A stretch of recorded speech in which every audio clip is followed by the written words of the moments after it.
Y para terminar, para mí es un placer contar hoy con la doctora Carmen Garnés.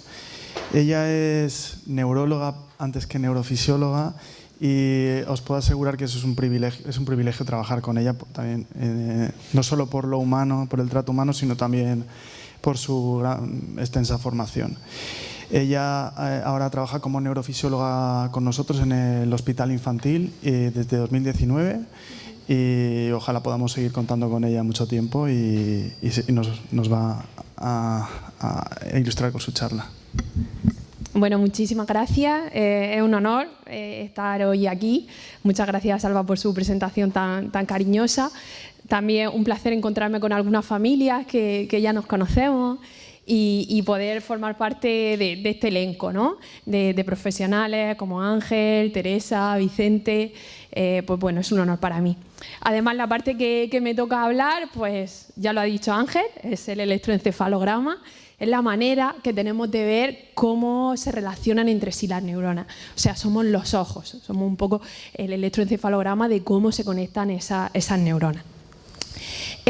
¿Cuál es el objetivo de mi charla? Pues que entiendan un poco qué es el electroencefalograma. Muchos pacientes, familiares de aquí habrán asistido a hacerse un electroencefalograma, pues con todas las consideraciones que tenemos que tener en cuenta y por qué es importante en el diagnóstico y en el manejo de los pacientes con epilepsia. El objetivo de la charla era definir un poquito qué es una crisis epiléptica, aunque ya lo han hablado muy bien mis compañeros, los diferentes tipos de crisis epilépticas que existen y qué es epilepsia. Y luego nos centraremos más en temas de electroencefalograma, de qué indicaciones tiene, de las técnicas de activación, de qué indicaciones, qué limitaciones, ¿vale? Lo vamos a ir viendo un poquito sobre la marcha. Según la Liga Internacional de la Epilepsia, pues una crisis epiléptica es el conjunto de síntomas o signos transitorios debido a una descarga neuronal del cerebro anormal por su intensidad y sincronía. O sea, la forma que tienen de relacionarse las neuronas entre sí, digamos que mediante impulsos eléctricos, y cuando estos son excesivos, el paciente puede tener una crisis epiléptica. Si hay algo bueno, por poder decirlo así, que tienen las crisis, es que suelen ser autolimitadas, son transitorias y suelen ceder normalmente entre segundos a 2-3 minutos, aunque hay excepciones, crisis más prolongadas o que pueden llegar incluso a meter al paciente en una situación de estatus epiléptico, como ha comentado muy bien mi compañera. Una crisis epiléptica en sí mismo, como comentaban antes los familiares, es un síntoma y por sí sola no define que el paciente tenga epilepsia, porque podemos encontrarnos con crisis febriles o crisis inducidas por un fármaco, ¿no? Otro paradigma importantísimo para el manejo de los pacientes, que ya ha comentado Ángel Aledo y que nosotros vemos con el electroencefalograma, es si estamos ante una epilepsia focal o una epilepsia generalizada. Las epilepsias focales, como hemos dicho, como comentaba el caso de Antonio, de Ángel, era una zona del cerebro que emitía esas descargas neuronales anormales, mientras que la epilepsia generalizada afecta a toda la superficie cerebral, ¿vale? Y luego podemos tener pues, otras crisis de inicio desconocido o no clasificadas. ¿Y por qué esto es tan importante para nosotros en el electroencefalograma? Pues porque una crisis focal la vamos a ver con esta morfología. Si ven, no incluye todas las áreas cerebrales, todos los canales, sino que está implicando a áreas temporales izquierdas. Era un paciente con una lesión en región temporal izquierda, frente a la epilepsia generalizada, donde se activa toda la superficie de la corteza cerebral. Según la clasificación de la ILAE, pues como ya hemos comentado antes, crisis focales, crisis generalizada y luego los diferentes tipos de crisis, que no vamos a entrar en ello porque nos daría para hablar horas y horas, ¿no? Hay una clasificación más reciente, 2025, pero básicamente se basa siempre en lo mismo. Focal, generalizado, el paradigma clásico por sus implicaciones que tiene para poder operarlo, para ponerle unos fármacos, etcétera. La epilepsia ya es una enfermedad que afecta a unas 350.000 personas en España. Ángel ha dicho 500.000, bueno, ahí estamos. Y hasta 50 millones de personas en el mundo. De hecho, la OMS establece que si vivimos hasta los 80 años tenemos una probabilidad de tener al menos una crisis a lo largo de nuestra vida, una de cada 10 personas. Es una enfermedad pues, que, como hemos dicho, lleva una elevada morbilidad y desgraciadamente pues a día de hoy todavía cierto estigma social, ¿no? Como comentábamos. ¿Y qué es la epilepsia? Hemos dicho que las crisis epilépticas pues son esa descarga neuronal atípica, y la epilepsia pues es una predisposición duradera del cerebro a tener estas crisis epilépticas. Como ha comentado Teresa, se hace la definición teniendo más de 2 crisis o una crisis y algo que nos diga que el paciente puede tener más. Y ahí es donde estamos nosotros, ahí es donde está el electroencefalograma, que si vemos anomalías epileptiformes pueden hacernos más sospechar que el paciente pueda tener una epilepsia. También puede ser útil la resonancia o un síndrome epiléptico. ¿Por qué? Pues volvemos al mismo paradigma de focal generalizado y en función de eso establecer el tipo de epilepsia que tiene el paciente y buscar la etiología. ¿Y qué es el electroencefalograma? Aquí ya esta es mi parte como neurofisióloga. Pues es el método diagnóstico que permite evaluar los potenciales eléctricos generados por la actividad cerebral. Y podemos verlo mediante electrodos de superficie o mediante electrodos intracraneales, los que comentaba antes Ángel. Y pues bueno, verán en algunos sitios, le han pedido un vídeo electroencefalograma o un electroencefalograma. Viene a ser lo mismo, solo que la mayoría ya se hace grabación de vídeo también simultánea.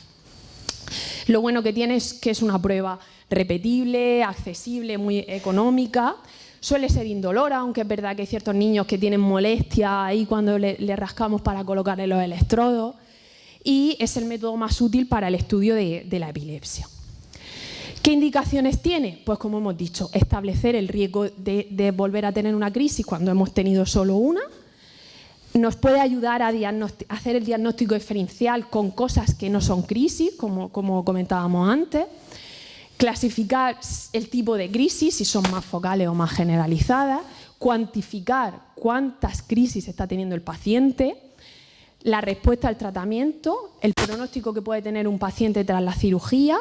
Es fundamental, obviamente, en el estatus epiléptico y tiene otras indicaciones, pues, como pueden ser ver la maduración cerebral, en la muerte cerebral o en el pronóstico de un paciente tras un traumatismo craneoencefálico, por ejemplo. Pero también tiene sus limitaciones. Seguro que conocen casos de pacientes con epilepsia que el electro le salía normal. ¿Por qué? Pues porque hay áreas del cerebro que no son accesibles a los electrodos de superficie. Colocamos electrodos en la superficie del cráneo, pero hay estructuras, como pueden ser las orbitobasales, que no se ven bien con los electrodos de superficie. Y que luego necesitamos que se nos active al menos un área de 10 centímetros cuadrados del cerebro para poder recoger esas anomalías. Y no siempre tener actividad epileptiforme quiere decir que vayamos a desarrollar crisis epilépticas. ¿Qué deben saber los padres o los familiares antes de hacerse el electroencefalograma? Que es verdad que la primera vez que asisten, pues no saben muy bien qué hay que hacer, ¿no? Pues en general el paciente no tiene que venir en ayunas, hay que lavarle bien la cabeza, evitando ponerle geles, gominas. A veces se pide que duerma menos la noche de antes, en privación de sueño. Es normal que a veces el paciente se asuste un poco, pero como ya hemos dicho, no suele doler. Y pues obviamente la colaboración de los familiares a la hora de tranquilizar al paciente y del propio paciente nos van a ayudar mucho en la interpretación. Tenemos diferentes tipos de estudios que los familiares y los pacientes que están ya familiarizados pues le dicen al neuropediatra: ¿me va a pedir un corto? ¿Me va a pedir un largo? Básicamente es el vídeo eje de rutina o de corta duración, la duración intermedia, la duración prolongada, que ya son más de 24 horas, y luego hay otros tipos de registros más para cirugía de la epilepsia. El corto, ¿no?, que es el primero que se hace, tiene una duración de 20-30 minutos y en él siempre hacemos hiperventilación y estimulación luminosa intermitente. Suele tener unas tasas de detección de actividad intercrítica de hasta el 59%, o sea, hay una parte que podemos no verla con el corto, con el de corta duración, y si llevamos varios electros cortos normales, cuando ya llevamos más de 3, seguir pidiendo parece que no es útil, ¿vale?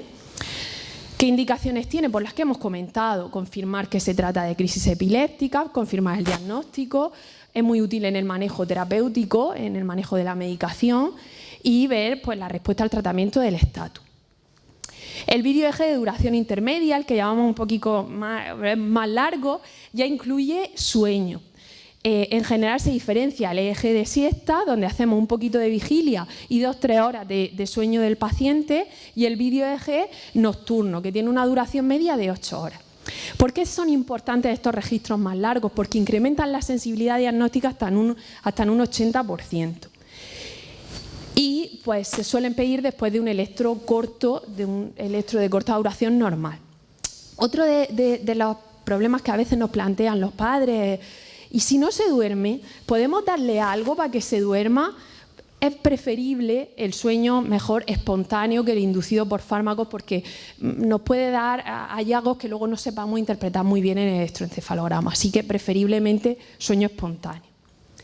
¿Y cuándo lo pediremos? Pues después de electros cortos normales, y en algunas epilepsias que se activa mucho el sueño, como la punta onda continua del sueño, la rolándica, algunos tipos de epilepsia. Y va a ser muy útil pues, en el control evolutivo de los pacientes. De hecho, este es un paciente que, dense cuenta, en vigilia tiene unas anomalías focales, y cuando el paciente se duerme se incrementan muchísimo más. La monitorización video-EEG prolongada ya son registros de mayor duración, más de 24 horas, requieren un ingreso personal muy entrenado. Son muy útiles para diferenciar lo que comentaba antes Ángel, la epilepsia fármaco-resistente, frente a otras cosas que estamos tratando como crisis y no lo son. Nos sirve para clasificar lo de siempre, focal o generalizado, y ver en 24 horas cuántas crisis puede estar teniendo el paciente. Nos suelen ser muy útiles para ajustar de medicación. A veces podemos usar un SPEC ictal y, por supuesto, en la evaluación prequirúrgica de los pacientes. El video EEG para cirugía de la epilepsia pues ya requiere la colocación de electrodos intracerebrales y bueno, aquí ahora mismo no se está haciendo, ¿no? Tenemos diferentes tipos de electrodos, que esto sí que lo verán cuando vengan a hacerse un electroencefalograma. ¿Le van a poner gorro o le van a poner cucharilla? Que es más o menos la pregunta que suelen hacernos muchas veces los familiares. El gorro, pues el gorro está constituido por una malla elástica donde están situados los electrodos siguiendo el sistema internacional 1020, que luego hablaremos de qué es ese sistema. Posee un orificio por el cual se introduce esa pasta conductora. Los gorros pues, son de diferentes colores en función del tamaño de la cabeza del paciente, y una de las principales ventajas que tienen es la facilidad de colocarlo. Rápidamente se le coloca. Los electrodos de disco, tenemos gran variedad de ellos, de diferentes materiales. Suelen tener un diámetro de 6 a 10 milímetros y se introduce el gel conductor por el agujero central. Debe separarse el pelo cuidadosamente para limpiar el cuero cabelludo y colocar sobre el cuero cabelludo la cucharilla, y hay pastas especiales o colodio. Lo bueno que aportan este tipo de electrodos es que una vez adheridos al cuero cabelludo permanecen inmóviles, a diferencia de los gorros que pueden moverse. Entonces, en pacientes en los que vamos a registrar registros más prolongados, que vamos a incluir sueño, o en las evaluaciones quirúrgicas, pues preferimos más los electrodos de cucharilla frente a los gorros. ¿Cómo los colocamos? Pues siguiendo el sistema internacional 1020. El sistema internacional 1020 se basa en la medida de inion-anation y los puntos preauriculares 10%, 20%. Esto sabe hacerlo muy bien el técnico que nos coloca las cucharillas.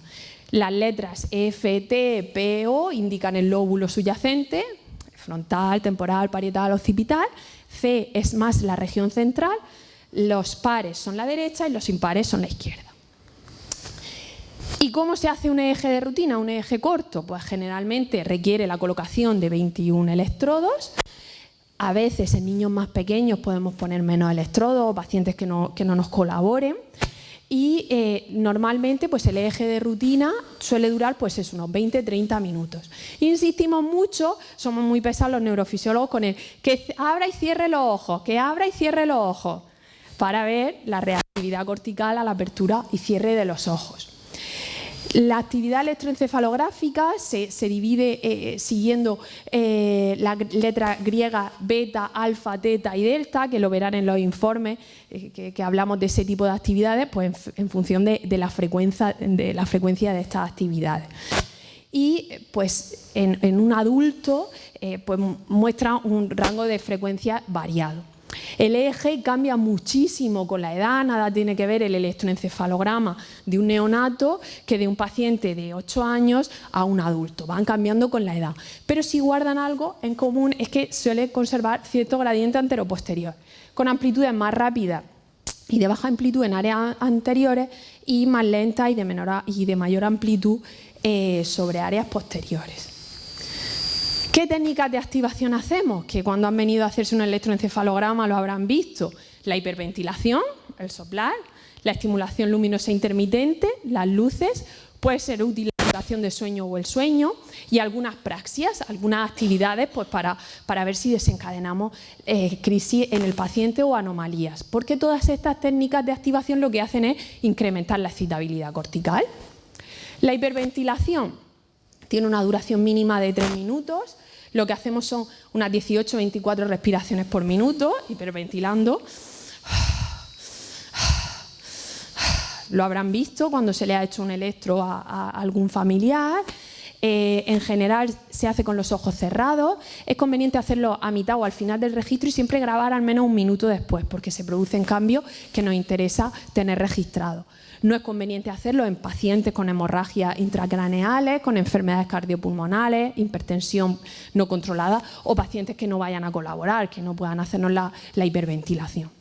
Otra de nuestras técnicas princes es la estimulación luminosa intermitente, que consiste en unas secuencias de estimulación a diferentes frecuencias que va haciéndose de forma ascendente. Colocamos la lámpara a unos 30 centímetros de la cara del paciente, se suele hacer con luz ambiental y se le va pidiendo al paciente que a lo largo de la estimulación luminosa intermitente vaya abriendo y cerrando los ojos. Esto a veces nos sirve muy bien pues, para ver cómo se desencadenan algunas anomalías epiléptiformes. Como hemos dicho, el sueño incrementa mucho la rentabilidad diagnóstica y algunas veces les pediremos que por favor despierten a su hijo antes o que duerma menos la noche anterior para ver si conseguimos pues, que se vean anomalías si en el eje de rutina, en el eje corto, pues no se han visto. También puede ser muy útil durante el registro pedirle al paciente que cuente, que haga puzzles, si los padres refieren que tiene episodios de sobresalto con ciertos estímulos, como pueden ser estímulos acústicos, pues haremos estímulos acústicos. O sea, todo lo que se nos pueda ocurrir que sea desencadenante de episodios en el paciente, pues podemos ir realizándolo. ¿Y qué grafoelementos epiléptiformes nos encontramos? Pues cuando reciben informes del neurofisiólogo verán que habla de ondas agudas, puntas, complejos punta-onda, polipuntas o complejos polipunta-onda. Esos son los grafoelementos epiléptiformes más habituales. Y luego, en función de si los encontramos, como hemos comentado antes, sobre un área cerebral o sobre toda la superficie, podremos hablar de epilepsias focales o de epilepsias generalizadas con sus implicaciones que nos servirán también para guiar un poco la etiología y el manejo. Y sin más, pues unas breves conclusiones, que ya saben que el electroencefalograma es una prueba que registra la actividad cerebral. Somos la forma de ver cómo funcionan las neuronas un poco entre sí, sus conexiones. Es repetible, es accesible, es económica, generalmente es indolora. Nos puede ayudar a confirmar el diagnóstico de epilepsia, pero siempre en un contexto clínico, obviamente. Tiene sus indicaciones, como hemos visto, pero también sus limitaciones que es necesario conocer. Identifica el tipo de crisis epiléptica y el área del cerebro implicada y puede ser muy útil en el seguimiento o respuesta al tratamiento. Y luego es fundamental, pues como hemos dicho, la colaboración del paciente y de los familiares para obtener los mejores resultados. Esto es un poquito la bibliografía y nada más. Muchísimas gracias por la atención.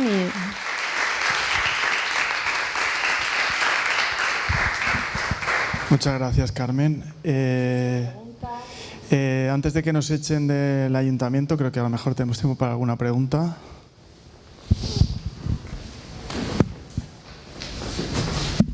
Hola, muchas gracias. Yo tengo varias. Una es cuántos neurofisiólogos hay en la pública de la región, no sé si lo sabes. Ahora mismo el número exacto no lo sé. Me pilla un poco. No sabía decir yo. En la saca probablemente en torno a 10. Pero entiendo que siempre estáis en un hospital pediátrico. Bueno, estamos hablando, sí, de los pediátricos. Entonces, en la Risaca somos los que nos dedicamos un poquito más a lo que son los pacientes pediátricos. esta pregunta es para averiguar el tiempo de demora. La verdad que ahí ya me explica un poco, porque es verdad que estos temas son un poquito más administrativos y la verdad que no les abierta. Es cierto que bueno, en determinadas circunstancias hacemos todo lo posible, los neuropediatras. Nosotros muchas veces también marcamos un poco el tiempo en función de cuándo vamos a dar la siguiente visita o en función de si es algo que queremos descartar, pues, por ejemplo, una encefalopatía epiléptica apunta a una conducta, pues es un electro preferente que no que si es un electro de control, un paciente que está controlado, o sea, se puede demorar más. Así que depende. Y otra pregunta es, popularmente en la calle escucho muchas veces que si tienes problemas del corazón, cuando te hacen un electro, si en ese momento no te está pasando algo especial en el corazón, pues no aparece en el electro. Entiendo que en el electroencefalograma ocurre básicamente lo mismo, aunque te da otra información. A ver, no es exactamente lo mismo, nos mirábamos Ángel y yo un poco. Es verdad que lo ideal, siempre, en un mundo ideal, lo ideal sería que el paciente tuviera el episodio y pudiéramos registrarlo. Eso sería, digamos, el top. No siempre pasa, o sea, no siempre el paciente tiene la crisis cuando estamos haciendo el electro, pero sí que podemos ver algunos datos, algunas anomalías epiléptiformes fuera de la crisis que nos van a hacer muy sugestivos que probablemente esos episodios que está teniendo el paciente, aunque no los hayamos registrado, sean visibles. Vale. Y luego creo que he entendido que decías que esta otra técnica que era más invasiva, no recuerdo el nombre. Sí, los electrodos más intracraneales. Vale, no se hacía. Nosotros ahora mismo no colocamos electrodos intracraneales. ¿Nosotros te refieres a la región de Murcia? Por lo menos en la parte, sobre todo infantil, que es lo que llamamos nuevo, no se coloca electrodos profundos. Sí que se están haciendo algunas cirugías de la epilepsia con manta, pero como tal no se ofrece en la parte infantil. Y entiendo que para ese tipo sí que hace falta una sedación o una anestesia. Bueno, en esta parte Ángel probablemente sabe un poquito más que yo porque es cierto que nosotros no lo estamos colocando. Pues muchísimas gracias y perdona por tanta pregunta. Que si quieres contesta Ángel, hace falta algún tipo de sedación, ¿no? Sí, o sea, en el momento de la colocación de los electrodos se hace con sedación, pero luego para poder registrar pues se hace en una sala de videoelectroencefalograma como cualquier otra.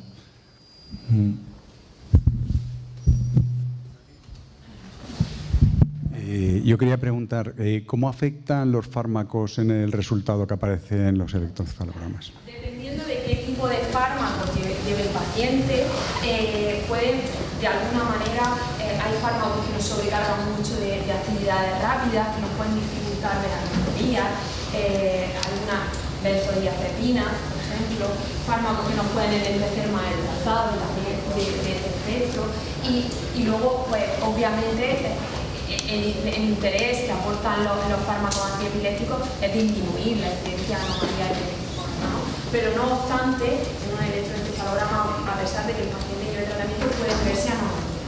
En casos más concretos, como ha comentado Ángel, incluso se le pide al paciente que recurra a la medicación para hacer el electro. Pero estos son casos más concretos de pacientes que van a quedar impactados para que veamos, porque si suspende bruscamente la medicación, tenemos riesgo, como comenta la doctora Osuna, de que el paciente se nos meta en el estado, en un acúmulo de crisis, o sea, hay que ser muy precaución. Muy bien, gracias. Hola, como madre tengo licencia, llamadme loca si queréis, pero yo sufrí mucho cuando mi hijo era pequeño porque me lo llevaba siempre, hasta los 11 años no se le hizo el primer electro, porque era, llévatelo que así no hay manera. Entonces, yo tengo un sueño que si es una prueba tan barata, tan sencilla, ¿por qué pensar fuera de la caja? ¿Por qué no la sacamos del ambiente hospitalario? si no se necesita realmente, el médico ya ve los resultados. Yo me imagino una sala con una cocinita, porque la familia tiene todo el día para cocinarle lo que a él le gusta, con la wifi, con, si es niño pequeño, con sus decoraciones, que no sea un ambiente, con una terracita para poder salir. Pienso que, llámame loca, pero ¿por qué tenemos que llevarlo al hospital? Bueno, y hoy con 25 años, Ángel sabe. Entonces me cuesta mucho cada vez que hay... Y pienso que, hombre, si hay electrodos profundos, estamos hablando de otra cosa. Pero un videoelectro no se podía hacer en la playa. Yo es que me lo imagino como un fin de semana de disfrute de la familia. Hay algunos electros que se pueden hacer de forma fácil, pero obviamente tienen muchas limitaciones. Al final, con cada movimiento que hacemos de la cabeza, el paciente cuando come, el paciente cuando se mueve, todo eso son artefactos que estamos registrando. Y a veces, incluso al paciente con crisis epiléptica, se nos artefacta de tal manera el electroencefalograma que a veces nos dificulta ver anomalías. Entonces, intentamos que los pacientes un poquito más complejos, pues llevarlo a situaciones con la mayor tranquilidad posible, con los padres, para intentar tener la mayor rentabilidad del beneficio. Es verdad que pues, esas técnicas ambulatorias pues, tienen muchas limitaciones por eso, porque se artefactan mucho. Pero si hablamos con Irene o alguien que tenga mucho poder, ¿no se podría imaginar un mundo diferente? La verdad que nosotros intentamos sobre todo con el sueño, que tengan en las mejores condiciones, la mayor tranquilidad posible, porque es muy importante la colaboración del paciente y la familia, porque si el paciente está más relajado, más tranquilo, vamos a tener mejores resultados, y si el paciente se pone nervioso, no le gusta el entorno, los padres se ponen nerviosos, me lleva todo. Intentamos dentro de las posibilidades que sea lo más idílico posible, ¿no? Yo muchas veces le digo a los niños que imagínate que está en la playa. Pero es que cuando, por ejemplo, un autista, ya el olor del hospital, es que ya empezamos mal. Entonces, buscar otro sitio, porque el médico no necesita estar ahí al lado, solo el enfermero, ¿no? Eso. Bueno, ahí lo dejo.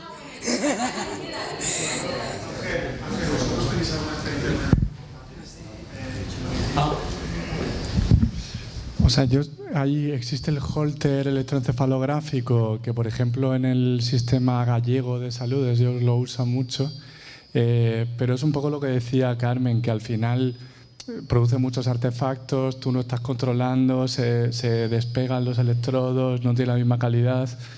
Entonces, sé que para algunos casos concretos lo usan y les vale, pero también el paciente tiene que ir al hospital, se monta, se vuelve a casa y luego vuelve al hospital para desmontarse. Y que yo sepa, fuera de Galicia no conozco ningún otro sitio.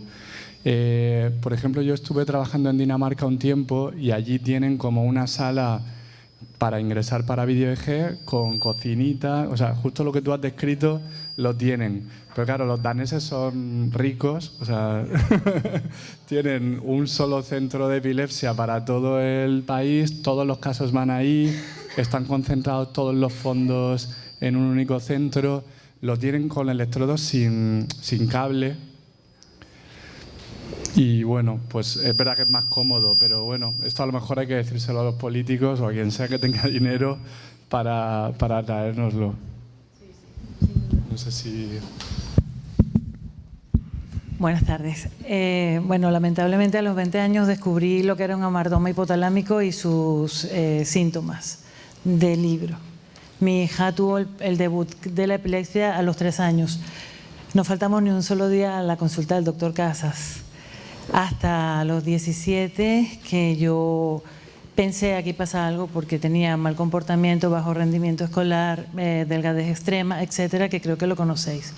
En un vídeo esto no se evidenció nunca. A mi hija se le diagnosticó con 20 años el amartoma hipotalámico. Yo quiero saber, esto es frecuente que no aparezca en un vídeo. Si los especialistas ven que el niño tiene estos síntomas, la epilepsia persiste, que era gelástica, ¿por qué no se le hizo a mi hija una resonancia magnética de 3 teslas con edad temprana? Que existía, lo he averiguado. Simplemente esta pregunta porque ya mi hija, pues lo que tengo que hacer es seguir luchando por su bienestar. Pero esta pregunta es más quizás para que lo tengáis en cuenta y sirva para ayudar a muchos más niños que no pasen por el calvario que ha pasado mi hija en cuanto a acoso escolar y malestar. Entonces simplemente era eso. Si me podéis dar un poco de explicación a esto y si no, pues ayudar a otros niños. ¿Existía en esa época? Sí. No estaba tan accesible como ahora. Ya, pero un hamartoma hipotalámico estaba en la literatura hace mucho tiempo. Pero la resonancia de alta resolución no estaba tan accesible. Pero le hacían la de 1,5, pero porque es que, no sé, yo creo que lo que estoy diciendo lo comprendéis y no tenéis respuesta porque ha sucedido. Pero si se resumen los síntomas de un hamartoma hipotalámico en una niña que no responde a farmacología, ¿por qué no se va más allá? ¿Por qué no me han mandado a la China o a donde sea a hacerle una de 3 teslas? Porque ya les digo que esto ha sido una vida de sufrimiento, que nosotros no hemos sufrido tanto porque somos personas que naturalizamos mucho las cosas y somos muy optimistas y simplemente seguir adelante. Pero bueno, me gustaría que no le pasara nunca. Y a los padres que sean curiosos y no paren en indagar. Pero esto es lo que le ha pasado a mi hija y mi hija es paciente del Hospital de la Risaca desde los 3 años. Gracias. Nosotros ahora hacemos resonancia de Tesla a todos los niños que ingresan. Sí, claro. Sí, a mi hija me dijo la doctora de Caravaca que tenía que ir de Valencia y afortunadamente al mes llegó la resonancia de Tesla. Nada, quería daros las gracias por la información que me llevo y quería preguntar un caso concreto. Has distinguido entre la epilepsia focalizada y la generalizada. En esa ¿puede haber un cambio a través de la falta de higiene en el sueño? Porque es el caso de mi hijo adolescente que no quiere aceptar la enfermedad y está sin higiene en el sueño.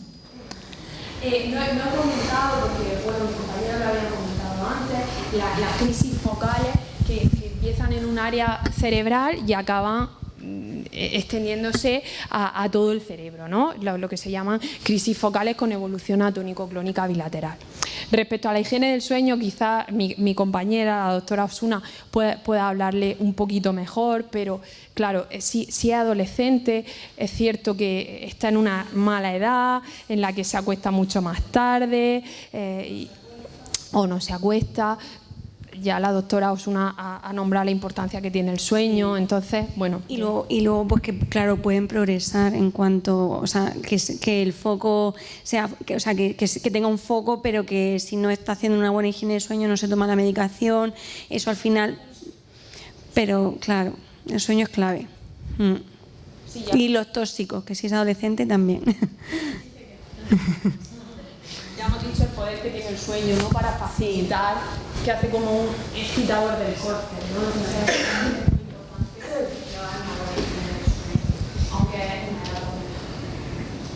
¿Tenemos tiempo para la última pregunta?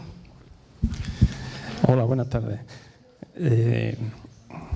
Referente a lo de llamar al 112 a urgencias o no, creo que merece la pena un pequeño paréntesis porque creo que puede ser un tema delicado, o al menos para mí lo viene siendo. Me explico con el ejemplo. Mi hija, que se llama Lucía, acaba de cumplir 15 años. Ella normalmente cuando tiene alguna crisis tiene 2-3 minutos de convulsiones y luego la crisis por citar pues suele ser de media entre 5 y 10 minutos. Entonces, cuando tiene una crisis de estas, ¿qué pasa? Su madre y yo nos paramos y ¿qué hacemos? ¿Llamamos a urgencias o no llamamos? Algunas veces incluso esa crisis ha venido precedida por una caída. Se ha levantado, suele ser las 6-7 de la mañana, se ha levantado a las 6 y a lo mejor incluso se ha caído. ¿Por qué me hago esta pregunta? Porque dices, bueno, vamos al médico, vamos al centro médico. Vale, de media 2-3 horas esperando. Le hacen las pruebas pertinentes de mes y de ahí ya sabemos que vamos a ir al hospital de referencia. El hospital de referencia le vuelven a hacer, en algunos casos, incluso las mismas pruebas y luego un periodo de observación de unas 6 horas. Total, que entre el centro médico y entre que se termina el periodo de observación, pues la cría a lo mejor ha estado 8, 9 o 10 horas haciéndose pruebas repetitivas, haciendo electros, haciendo análisis de sangre y luego al final del día lo más probable es que ni siquiera un neurólogo haya podido ir a visitarla. Ya no te digo que sea el suyo, eso ya casi es una carambola. Entonces, ¿por qué hago esta reflexión? Porque el lunes pasado estuve con mi hija en Madrid haciendo una prueba. Era una resonancia magnética y el día después le tocaba una polisonografía. Cuando terminó la resonancia magnética, eran las 8, 8 y media de la tarde. Mi hija rompió a llorar, desconsolada, y estábamos su madre y yo y decíamos, ¿pero qué te pasa, Lucía? ¿Qué es lo que te pasa? ¿Por qué lloras? Dice, papá, es que me voy a morir. Digo, ¿pero por qué dice eso, Lucía? Dice, porque ahora me estáis haciendo estas pruebas. La semana pasada tuvimos una revisión médica. Hace 3 semanas, un mes, estuvimos en el hospital otra vez y estuve allí un día entero. La prueba esta que me estáis haciendo hoy y la de mañana no me lo habíais dicho, me lo habéis dicho a mediodía. Entonces es difícil revertir, muy difícil revertir cuando ya ha llegado en esa situación. Entre otras cosas yo le decía a Lucía, lo de las pruebas no te lo hemos dicho ni de que veníamos a Madrid, porque para evitar que te pongas nerviosa, para que descanses bien y entonces puedas estar en las óptimas condiciones para hacer las pruebas y demás. Ya no había consuelo, ya una vez que hemos llegado ahí.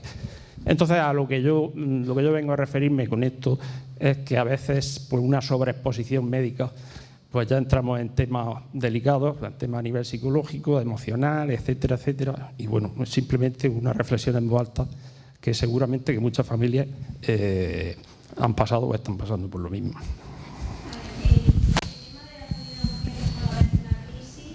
No por todas las crisis hay que acudir a urgencias.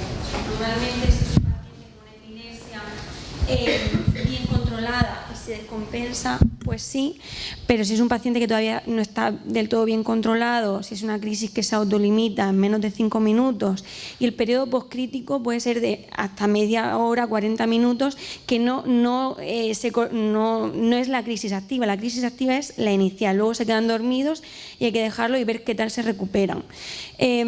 Acudir a urgencias, pues si es una crisis de diferentes características, si es más prolongada, si no se recupera bien, para ver que no haya ninguna causa tratable en ese momento agudo. Pues seguramente las pruebas que le darían pues sería una gasometría, si tiene fármacos, pues a veces si tenemos los últimos niveles de fármacos antiepilépticos son de hace mucho tiempo, más de 3 meses, hacer unos nuevos controles. No siempre es necesario. Nosotros siempre intentamos dar el teléfono de la consulta y el correo electrónico de la consulta de neuropediatría para casos pues que a lo mejor no cumplen las características para acudir a urgencias, sí que se pongan en contacto con nosotros o bien hacemos una consulta telefónica o una cita preferente para que sea siempre su mismo neuropediatra el que la vea y vea un poco eso. Pero es verdad que hasta que se logra el control de la epilepsia es difícil la situación, y entiendo que los niños no tienen que estar en un ámbito hospitalario.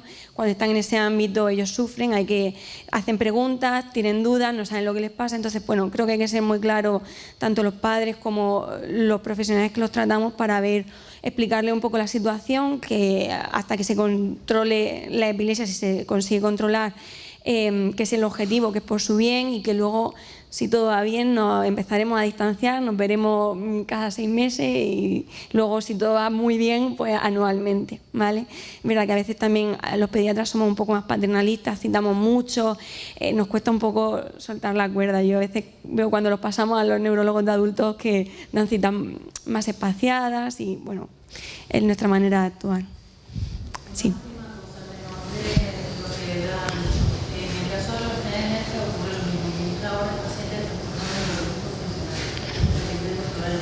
Pero aquí en el noroeste y en Murcia no hay una unidad de trastornos neurológicos funcionales. ¿Para cuándo? ¿Cuándo lo vamos a reconocer? ¿cuándo vamos a evitar ingresos innecesarios y terribles como uno que tuvo hace un par de meses, que le ha hecho tener una regresión brutal? Por favor, tenedlo en cuenta. Sí, nosotros estamos encantados en ampliar el equipo, en contar con...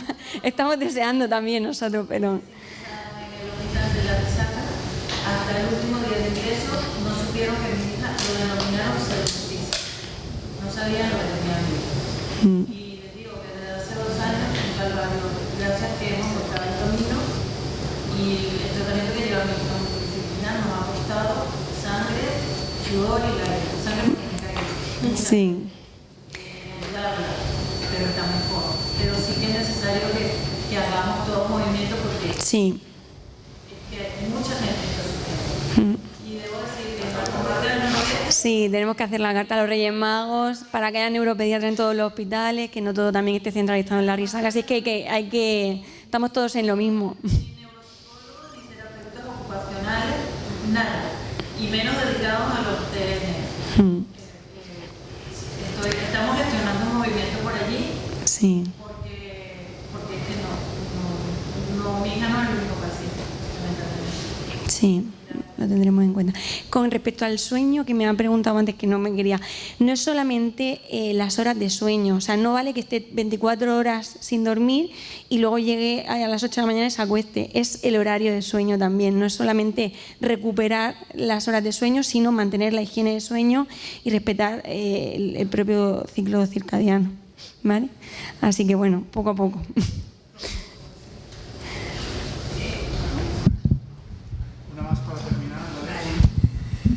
Yo vengo a apoyar a lo que estaba diciendo este padre. Llamar al 112 casi nunca es una opción. Primero preguntan, ¿tiene algún brote, algún comportamiento agresivo? Y a veces las crisis van asociadas a una distorsión mental. Y ya vienen con policía. Para mí eso no es una opción porque luego son meses y meses de psicólogo para recuperarnos.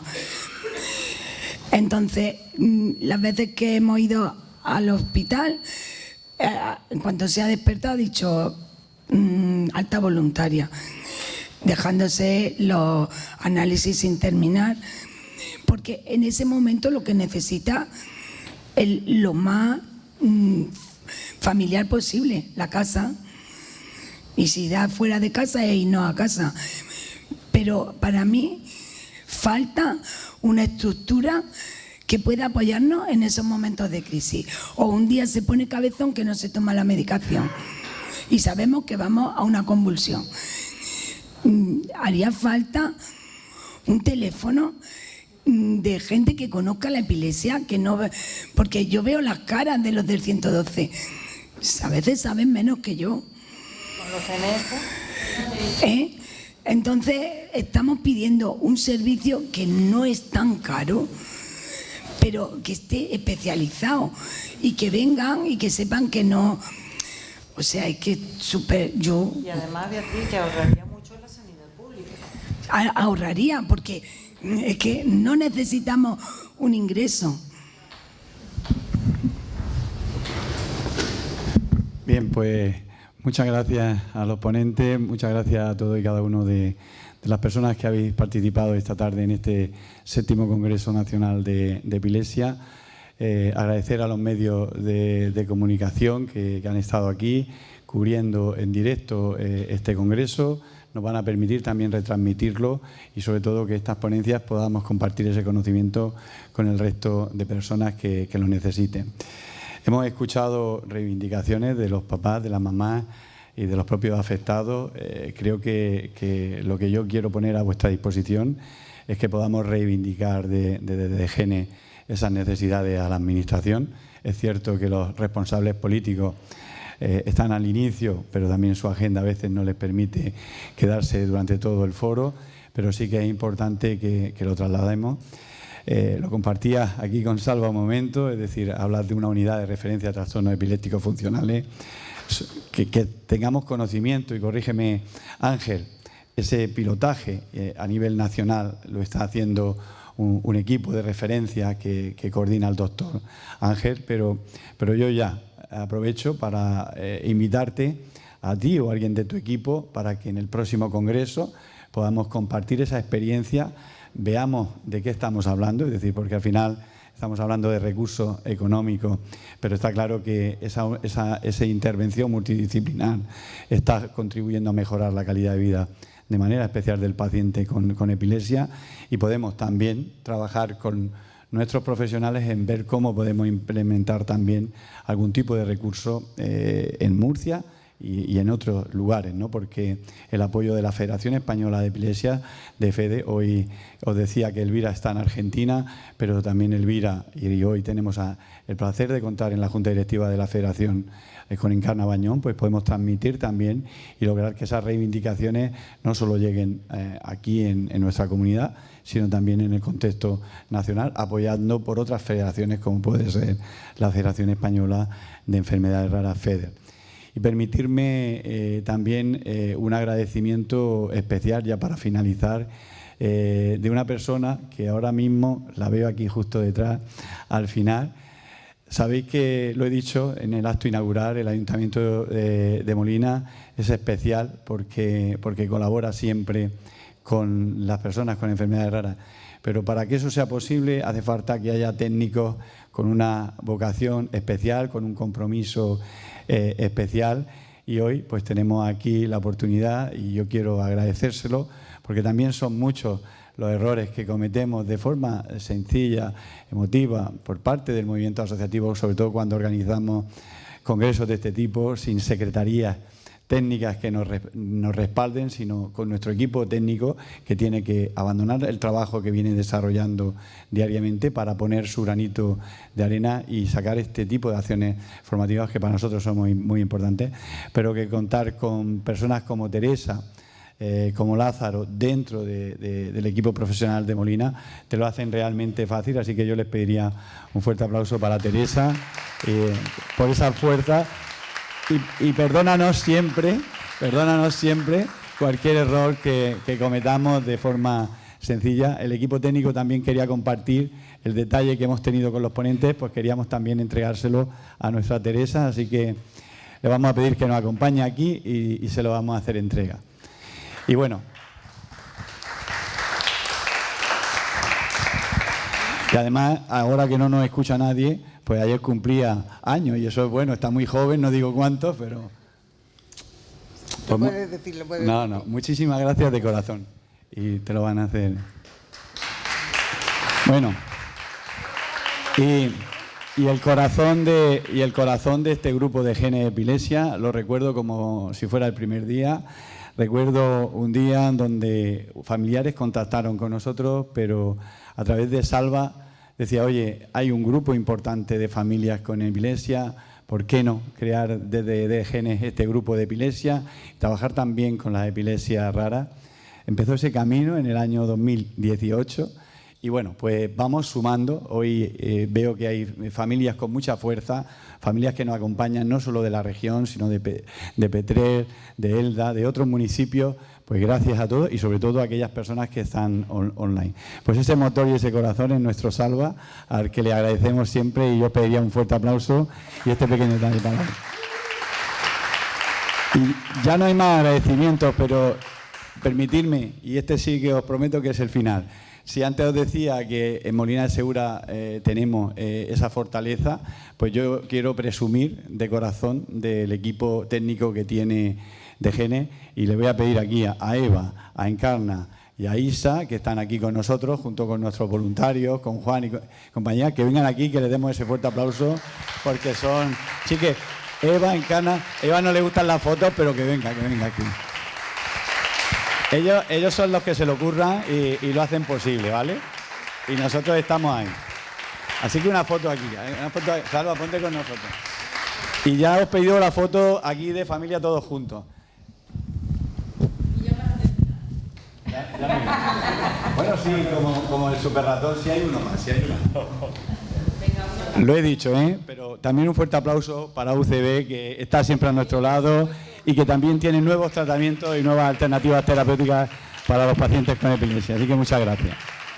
Y ahora ya quien lo desee, la foto de familia aquí, y quien no así que vamos a hacer la foto de familia para quien lo desee participar en ella. Va, vente.